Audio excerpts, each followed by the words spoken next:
नमस्कार, आप देख रहे हैं एवन टीवी और आपके साथ मैं हूं आशीष तिवारी।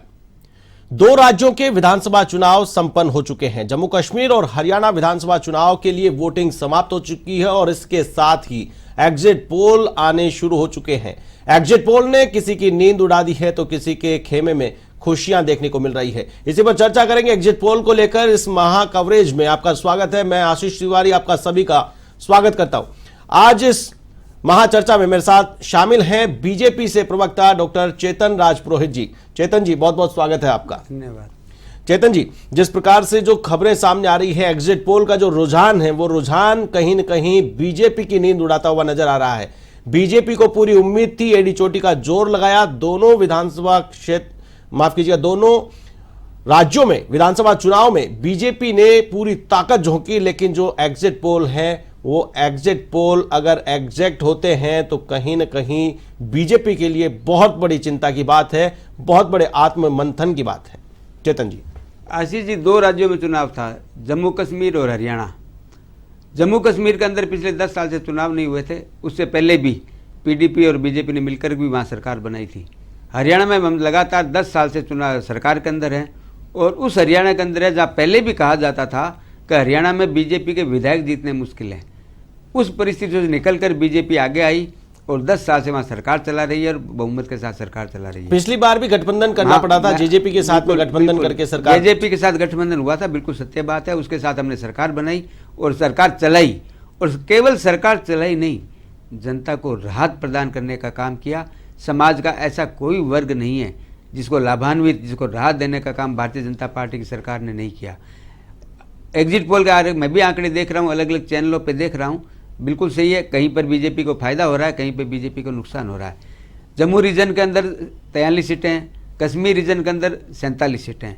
उन दोनों सीटों को अगर आप आंकलन करेंगे, जम्मू रीजन में हम लोगों को जैसा एग्जिट पोल बता रहा है, अगर उसको माने तो वहाँ पर भी हमारे को बहुमत के साथ सीटें दे रहा है। कांग्रेस गठबंधन को 11 से 15 सीटों का आंकलन बता रहा है।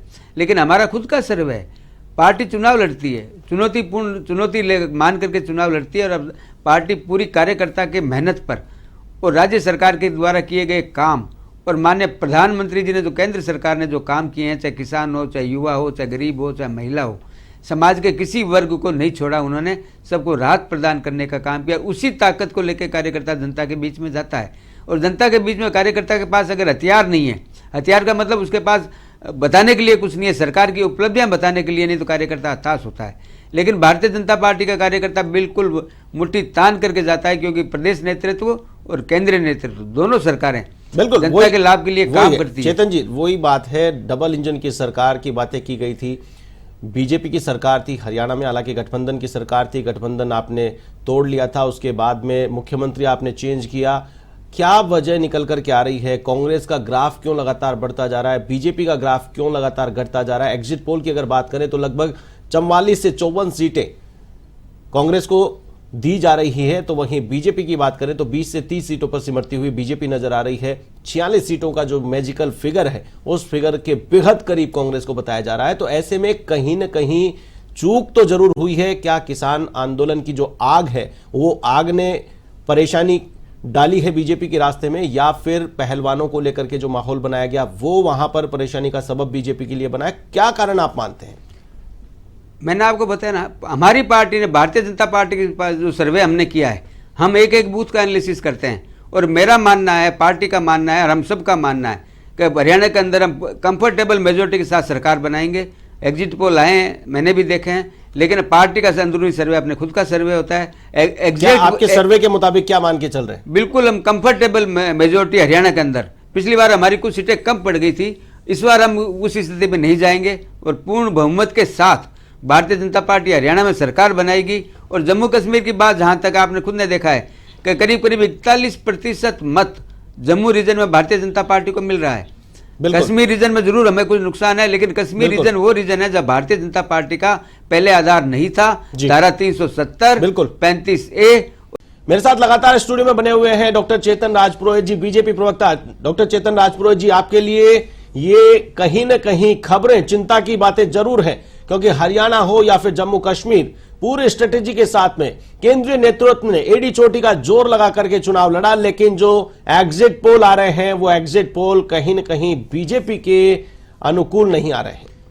मैं आपको आशीष जी बताना चाहता हूं, जम्मू कश्मीर की बात पहले करता हूं जी। जम्मू रीजन में जो 43 सीटें हैं और जो एग्जिट पोल बता रहा है 21 से 29 सीटें जी। मेरा यह मानना है जम्मू रीजन में भारतीय जनता पार्टी की सीटें बढ़ेगी और हम जम्मू रीजन के अंदर 40 से ज्यादा सीटें लेके जाएंगे। ये आप देखना, रिजल्ट आने पे पता चलेगा। इसी प्रकार कश्मीर रीजन जहां 47 सीटें हैं, जहां भारतीय जनता पार्टी का आधार पहले नहीं था, लेकिन धारा 370 और 35 से हटने के बाद में आज हम इस स्थिति में पहुंचे कि वहां पर हमारे प्रत्याशी चुनाव लड़ रहे हैं और वहां भी जो प्रत्याशी चुनाव लड़ रहे हैं वो भी वहां टक्कर दे रहे हैं एनसी को और कांग्रेस गठबंधन को। ये कश्मीर में ये जो बदलाव आया है, ये बदलाव ही अपने आप में परिचायक है। जिस प्रकार की वोटिंग कश्मीर में हुई है वो अपने आप में ये दोहराती है कि माननीय प्रधानमंत्री जी के द्वारा जो काम, विकास के काम कश्मीर के अंदर किए गए हैं, वो कश्मीर जहां वोटिंग परसेंटेज 5%, 10%, 12%, और मेरे को याद आता है फारूक अब्दुल्ला जी लोकसभा का चुनाव जीते थे, मात्र 19,000 वोट लेकर के वो सांसद बन गए थे।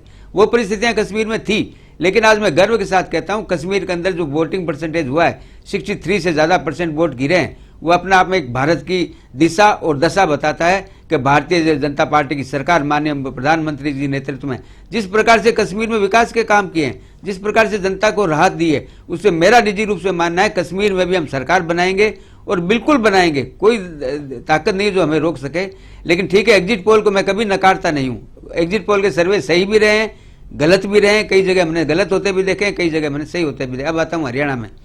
हरियाणा के अंदर जो आप लोग बता रहे हैं, एग्जिट पोल जो बता रहे हैं, उनका एक अपना आकलन है, उनका एक तरीका है। वो अपने आप के किस प्रकार से उनका सैंपल सर्वे होता है, कितने सैंपल पे वो करते हैं, मैं उस प्रश्न कभी नहीं उठाऊंगा।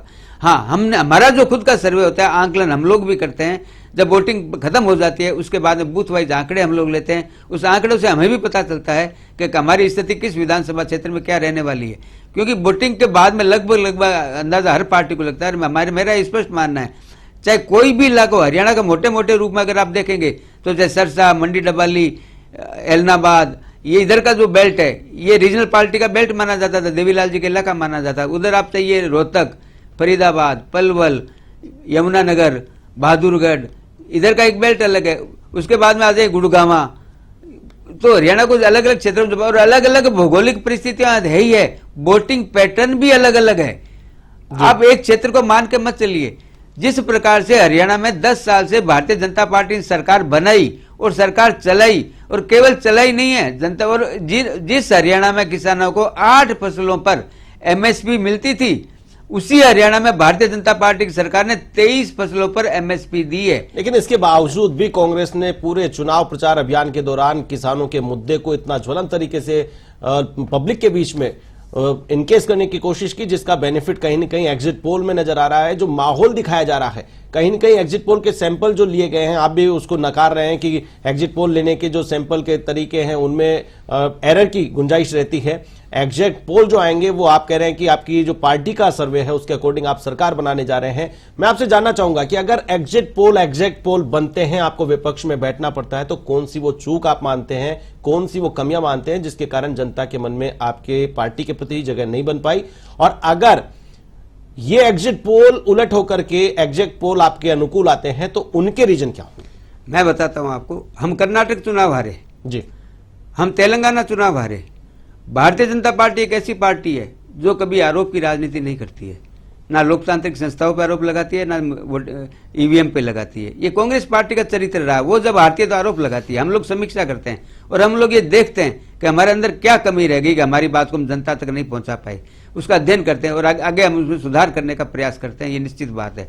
लेकिन मैं एक बात जरूर मानता हूं, हरियाणा की बात कर लीजिए आप। हरियाणा के अंदर मैंने आपको पहले भी बताया था कि जिस प्रकार से 23 फसलों पर एमएसपी दी, एमएसपी किसको मिली? किसानों को मिली। सम्मान निधि किसको मिली? किसानों को मिली। और खाली किसान की बात नहीं, हर वर्ग को राहत देने का काम किया। उसी बेस पे आज मैं आपके सामने बैठ के कह रहा हूं कि भारतीय जनता पार्टी की सरकार पूर्ण बहुमत के साथ हरियाणा में रिपीट होगी और ये डबल इंजन की सरकार जनता चाहती है। और वोटिंग पैटर्न भी अगर आप देखेंगे, जिस प्रकार से वोट परसेंटेज हुआ है, जिस प्रकार से अलग अलग विधानसभा क्षेत्रों में अलग अलग वोट परसेंटेज हुआ है, आप ये देखिए कि पिछली बार 67% था, इस बार 61%। चेतन जी, लगभग सभी एजेंसियों के जो पत्ते थे वो खुल चुके हैं। एग्जिट पोल के जो समीकरण थे वो सामने आ चुके हैं। मैक्सिमम अगर बात करें, जाटलैंड में कांग्रेस को बेनिफिट बताया जा रहा है, कांग्रेस का ग्राफ लगातार बढ़ता हुआ बताया जा रहा है। तो वहीं हरियाणा में अगर बात करें तो बीजेपी को, सत्ताधारी दल को घाटा यहां पर हो रहा है। क्या वजह मानते हैं? अगर मान लीजिए ये एग्जिट पोल है, एग्जैक्ट पोल में होते हैं तो वजह क्या हो मानते हैं? क्या आपकी योजनाएं धरातल तक लेकर नहीं जा पाए आप? आशीष जी, 2017 में भी हमने देखा था, 2017 में भी कह रहे थे बीजेपी की सरकार नहीं बनेगी, बनी सरकार। और सरकार बनी नहीं, 5 साल तक चली सरकार, और 5 साल तक केवल चली नहीं, जनता को राहत देने का काम किया विभिन्न योजनाओं के माध्यम से, पहली बात। दूसरी बात, कुछ एजेंसियों के सर्वे मैंने भी देखे हैं कश्मीर के अंदर, जैसे एग्जाम्पल बताता हूँ, 22 इंडिपेंडेंट बता रहा है। नुकसान क्या है? नुकसान भारतीय जनता पार्टी का घाटी के अंदर इतना प्रभाव नहीं था। भारतीय जनता पार्टी ने पहली बार घाटी के अंदर अपने प्रत्याशी खड़े किए हैं, और प्रत्याशियों को जो रेस्पॉन्स मिला घाटी के लोगों के द्वारा, मैंने पहले भी आपको कहा था, वो माननीय प्रधानमंत्री जी की योजनाएं, उन योजनाओं के कारण जिस प्रकार से युवा वर्ग को वहां लाभ मिला, जिस प्रकार से इंफ्रास्ट्रक्चर वहां डेवलप हुआ, जिस प्रकार टूरिस्ट वहां पे डेवलप हुआ, टूरिज्म को फायदा मिला, जनता को राहत मिली। इस कारण से आज घाटी में भी हम इस स्थिति में आए कि हमने हमारे प्रत्याशी वहां खड़े किए और सिंबल के साथ खड़े किए, और उन्होंने पूरी ताकत के साथ चुनाव लड़ा। और मैं आज भी आपको कहता हूं, जम्मू कश्मीर में जहां तक मेरे को, हम लोगों का जो सर्वे, हम लोगों का जो आंकलन है, जम्मू कश्मीर में भी हम जो बनाएंगे सरकार, कोई दिक्कत परेशानी नहीं आएगी। 43-47 आप घाटी के अंदर जिस प्रकार से एनसी कांग्रेस के बारे में बता रहे हैं, अलग अलग एजेंसियां अलग अलग बता रही है, लेकिन मैंने कुछ एजेंसियों को यह भी देखा है कि वहां भी कांग्रेस गठबंधन को और नेशनल कॉन्फ्रेंस को ज्यादा फायदा नहीं हो रहा है। क्यों नहीं हो रहा है? कि वहां पर इंडिपेंडेंट भी काफी मात्रा में आ रहे हैं। तो जो स्थितियां बनेगी आगे जाकर के, चाहे वो घाटी के विधायक हो, चाहे वो जम्मू के विधायक हो, दोनों को देखने के बाद में भारतीय जनता पार्टी का जो फिगर है, मैजिक फिगर है, वहां तक भारतीय जनता पार्टी पहुंचेगी और भारतीय जनता पार्टी जम्मू कश्मीर में सरकार बनाएगी। अब आता हूं हरियाणा पर। हरियाणा पर मैंने आपको पहले भी कहा, भारतीय जनता पार्टी कभी भी किसी भी एजेंसी पे आरोप नहीं लगाती है, चाहे हार और जीत, चुनाव लड़ता है, एक हारता है एक जीतता है। लेकिन भारतीय जनता पार्टी क्यों दावा करती है कि हम जीतेंगे? हम लोग इसलिए दावा करते हैं कि हमने डिलीवर किया है, हमने केवल घोषणाएं नहीं की है। जिस प्रकार से चाहे किसान हो, चाहे मजदूर हो, चाहे युवा हो, चाहे बेरोजगार हो, चाहे गरीब हो, चाहे महिला हो, कोई भी हो, हम लोगों ने जन हितैषी सरकार थी, ये डबल इंजन की सरकार थी। चाहे एम्स देने की बात हो, जिस प्रकार से माननीय प्रधानमंत्री जी ने और केंद्र सरकार और राज्य सरकार दोनों ने मिलकर के हरियाणा में जो काम किए हैं, वो खर्ची और पर्ची की सरकार नहीं थी। हरियाणा की जनता भूली नहीं है, वो याद है उनको किस प्रकार से वहां नियुक्तियां की जाती थी। खर्ची और पर्ची की जो सरकार चलती थी, उससे जनता त्रस्त थी, और त्रस्त थी। इसी कारण से भारतीय जनता पार्टी 10 साल की सरकार की, और उस काम के बलबूते पर आज हरियाणा के लोगों को विश्वास हुआ है, हरियाणा के मतदाताओं को विश्वास हुआ है कि ये डबल इंजन की सरकार हमारे राहत के लिए काम कर रही है, हमें सुविधा प्रदान करने के लिए काम कर रही है। और जिस प्रकार से हरियाणा का विकास हुआ, उस विकास को देखते हुए और एक एक सीट का आंकलन करते हुए, एक एक बूथ का आंकलन करते हुए पूरा विश्वास है, पूर्ण बहुमत के साथ। आम आदमी पार्टी को लेकर क्या कहेंगे? आम आदमी पार्टी का खाता खुलता नजर नहीं आ रहा है। किसी भी एजेंसी के द्वारा एग्जिट पोल में आम आदमी पार्टी को बिल्कुल सिरे से नकार दिया गया है। तो क्या वजह मानते हैं, और क्या ये आम आदमी पार्टी के वोटों की संख्या कम होना बीजेपी के लिए नुकसानदेह है? मैं इसी बात पे आता हूं, हरियाणा में काफी पार्टी चुनाव लड़ी है। INLD लड़ी है, BSP का गठबंधन है, JJP लड़ी है, आम आदमी पार्टी लड़ी है, भारतीय जनता पार्टी और कांग्रेस भी लड़ी है। हम कभी इस बात पे ज्यादा ध्यान नहीं देते कि बंटवारा किसका हो रहा है, किसका नुकसान हो रहा है, किसका फायदा हो रहा है। भारतीय जनता पार्टी केवल एक काम करती है, अपने काम के बलबूते पर जनता के बीच में जाती है और अपना समर्थन मांगती है। और भारतीय जनता पार्टी को समर्थन आपने देखा होगा 10 साल तक मिला भी है, अभी भी मिलेगा। लेकिन मैं एक बात निश्चित रूप से कहना चाहता हूं, कांग्रेस पार्टी बार बार समझौते की बात क्यों करती थी? राष्ट्रीय पार्टी, क्योंकि कांग्रेस को पता था कि हमारे फेवर में हवा नहीं है, इसलिए वो आम आदमी पार्टी के पास भी जाती है, इन लोग INLD के पास भी जाती है, अन्य दलों के पास भी जाती है कि आप हमारे से समझौता कर लो। लेकिन कोई भी दल कांग्रेस से समझौता करने के लिए तैयार नहीं हुआ, क्योंकि उनको पता था कि कांग्रेस एक डूबता हुआ जहाज है, इसके साथ अगर हम चढ़े तो हम भी डूब जाएंगे। इस कारण से कांग्रेस के साथ कोई गठबंधन करने के लिए हरियाणा में तैयार नहीं हुआ। भारतीय जनता पार्टी ने मजबूती के साथ अपने कामों के बल पर, केंद्र सरकार के कामों के बल पर और राज्य सरकार के कामों के बल पर जिस प्रकार से काम किए थे, उस ताकत के साथ मैदान में गई और अपनी पूरी ताकत चुनौती स्वीकार की और चुनाव लड़ा। और भारतीय जनता पार्टी पूर्ण बहुमत के साथ हरियाणा के अंदर, आप रिजल्ट आने दें 8 तारीख को, अपन यहीं मिलेंगे, बैठेंगे, जिस दिन मतगणना होगी वो भारतीय जनता पार्टी सरकार बनाएगी। इसमें कहीं किंतु परंतु की कोई संभावना नहीं है। बिल्कुल। जम्मू कश्मीर की अगर बात करें, जम्मू कश्मीर में हंग असेंबली के आसार नजर आ रहे हैं। अगर बीजेपी को किसी के साथ की जरूरत पड़ेगी, तो क्या लगता है, क्या महबूबा किंग मेकर रहेगी? फिर से महबूबा का साथ जो है वो बीजेपी के साथ देखा जा सकता है? जब चुनाव नतीजा 8 तारीख को आ जाएंगे जम्मू कश्मीर के, उसके बाद में जो परिस्थितियां बनेगी, मैंने पहले भी कहा था कि भारतीय जनता पार्टी की पूरी कोशिश है, हर पार्टी ये प्रयास करती है, हम लोग ये प्रयास करते हैं पूर्ण बहुमत की सरकार बनाएं। और सरकार जब पूर्ण बहुमत की बनाते हैं, उस समय कोई भी पार्टी, कोई भी निर्दलीय विधायक, जैसे राजस्थान के अंदर निर्दलीय विधायकों ने भारतीय जनता पार्टी का समर्थन किया तो लिया हमने, कोई दिक्कत नहीं है। जो समर्थन देना चाहे वो देती है, लेकिन सरकार जो बनती है वो भारतीय जनता पार्टी की सरकार बनती है। दिल्ली के अंदर एनडीए की सरकार बनी, केंद्र के अंदर एनडीए की सरकार बनी, जो दल आए वो साथ आए, समर्थन दिया, बिना शर्त समर्थन दिया। और इसलिए समर्थन दिया कि उनको पता है कि यशस्वी प्रधानमंत्री जी के नेतृत्व में देश इस प्रकार से आगे बढ़ रहा है, उस विकास यात्रा के हम भी सहभागी बने और 2047 तक विकसित भारत का जो सपना माननीय प्रधानमंत्री जी ने देखा है, उस सपने को साकार करने में हमारी भी भूमिका हो, इसलिए पार्टियां साथ आती है। बिल्कुल चेतन जी, अंत में चलते चलते मैं आपसे जानना चाहूंगा कि अगर एग्जिट पोल के उलट अगर आपके अनुकूल परिणाम आते हैं तो क्या ईवीएम कटघरे में होगी? बिल्कुल नहीं, कभी भी भारतीय जनता पार्टी ने बात कही नहीं है। विपक्ष की ओर से, विपक्ष की भाषा में, विपक्ष का तो इतिहास उठा लीजिए आप, विपक्ष का तो इतिहास उठा लीजिए। जब जब चुनाव हारते हैं ईवीएम निशाना होता है, लोकतांत्रिक संस्थाएं निशाना होती है।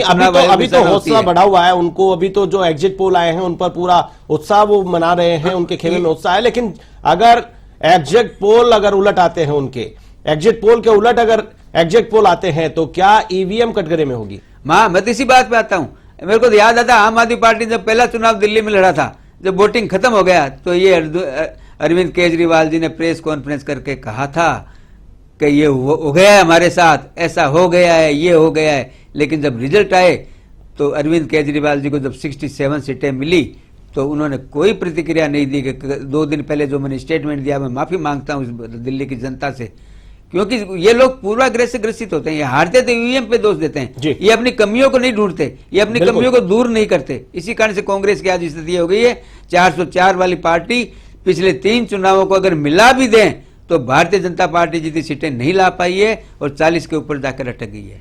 बिल्कुल, चलिए आज की चर्चा में शामिल होने के लिए बहुत बहुत धन्यवाद। तो ये थे बीजेपी प्रदेश प्रवक्ता डॉक्टर चेतन राजपुरोहित जी, जो आज हमारे इस चर्चा में शामिल हुए। एग्जिट पोल को लेकर के इस महा कवरेज में हमने आपको बताया कि विभिन्न एजेंसियों का सर्वे आ चुका है और सर्वे के अनुसार कांग्रेस के खेमे में खुशी देखी जा रही है। दोनों राज्यों के जो एग्जिट पोल हैं वो कहीं न कहीं कांग्रेस के पक्ष में नजर आ रहे हैं। हालांकि एग्जिट पोल का इंतजार होगा, देखना दिलचस्प होगा कि 8 अक्टूबर को मतगणना होगी, मतगणना किसके पक्ष में होगी। फिलहाल के लिए मुझे दीजिए इजाजत, नमस्कार।